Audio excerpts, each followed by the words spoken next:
Let's talk about sweet potatoes and their health benefits. In Jamaica, we have four main varieties of sweet potatoes. There's the white belly, which actually has white flesh.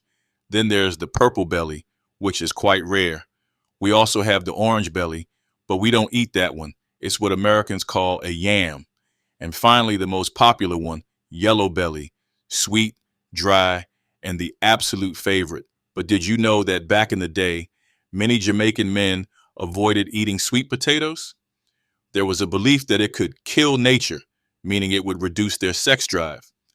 This idea actually came from the Indian community in Jamaica. It is said that some Indian mothers didn't want their sons to get married and leave home, so they would boil sweet potato slips and put them in tea for their sons to drink. This tea was believed to reduce their urges and keep them from wanting to marry.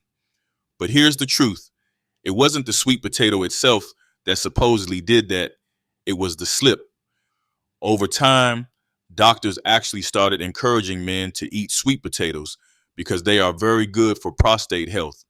Sweet potato are rich in beta carotene, vitamin C, and fiber, also antioxidant and anti-inflammatory properties that may help reduce the risk of prostate issues.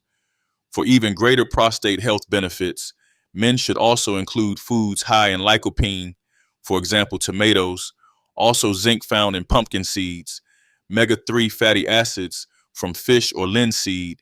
Linseed is known as flax seeds overseas. While eating nutrient-rich foods like sweet potatoes can support prostate health, they should not replace regular screenings and checkups. Men, remember to check your prostate regularly to stay ahead of any potential health issues.